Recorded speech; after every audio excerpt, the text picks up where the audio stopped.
Welcome to Deadly Dames, and this is going to be our Scream Queens 10 to 6 countdown. So for this one, we'll be starting off with Sarah Polley. So she hasn't been in an awful lot of horror films, but what she has been in, she completely stands out. And then I, for one, would love to see her star in more movies like these. So Dawn of the Dead remake, dare I say, almost better than the original.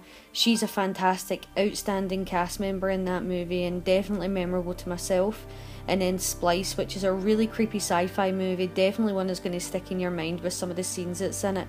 I would just really like to see Sarah Polley doing a bit more movies like this. I know she does a lot of other things and she's quite picky with what she chooses, but she's really, really good in both these films, and I just think that I'd like to see her do a bit more. And because of how good she is in these two films, I think she deserves number 10 spot. So we're moving on to Heather Langenkamp. So yes, Heather Langenkamp hasn't been in an awful lot of horror films, but she has starred in Nightmare on Elm Street, and that is the movie that she's most memorable for.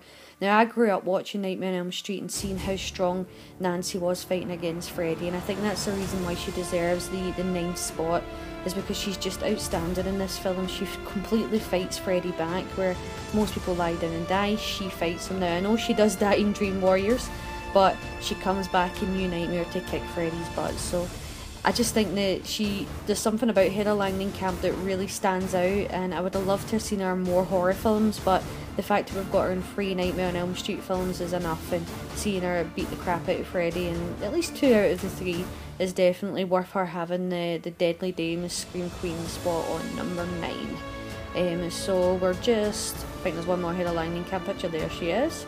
And then we're just moving on to spot 8, which is Linnea Quigley. So she does deserve to be on here. She starred in so many horror films, and she actually appears in a lot of little guest spots, like when she's popping up in things like Silent Night, Deadly Night or Savage Streets, and she just sort of comes and goes in movies, but when she's there, you know she's there and she's unmistakable. The 2 films which I think stand out the most for her is this one, Night of the Demons. I mean, she's got that classic lipstick scene where she shoves it in her nipple. And probably Return of the Living Dead, where she stars as Trash. Oh, this character right here. You know, Trash is the one that has no private parts because they had to cover it up. But because of these 2 movies and the fact that she has appeared in so many other ones, she does deserve to have that spot in the top 10. And then we're moving on to a sort of modern Scream Queen, which is Katharine Isabelle. Now, she really stuck out for me when she appeared in Ginger Snaps. When I seen that, I just thought, who is this girl? There's going to be some really amazing things that come from her. She's another actress that, she's done the 3 Ginger Snaps movies and she's fantastic in all of them. She really stands out. But she's also sort of appeared in a lot of sort of low budget ones like The Tormented or 13 Eerie.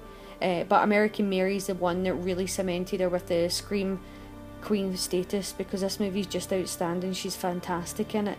She does also sort of pop up in a few other films, like Freddy vs Jason, where she's sort of in it for 5 minutes and killed off. And I know our most recent movie is The Girl in the Photographs, which I've not seen yet, so I'm looking forward to seeing her in that one and seeing what else comes from Katharine Isabelle. And then we've got Caroline Munro. So she really does deserve to be on this list. She's a Hammer horror queen. She's been in so many Hammer horror films. She's completely outstanding. She's been a Bond girl. She's been on a Voyage with Sinbad. So this woman has been around for a long time. She's obviously starred in the Video Nasty Maniac. She's been in the last horror film with the same guy from Maniac. She's just been in so many movies, and to top it all off, she is literally one of the most beautiful women in the world, and to see her walking about half naked, fighting Dracula, fighting off Maniac, and just doing all these movies, that she just deserves to be a Scream Queen. She almost made it into the top 5 to 1, but sadly some other people got ahead of her, but she still does deserve to be a Scream Queen.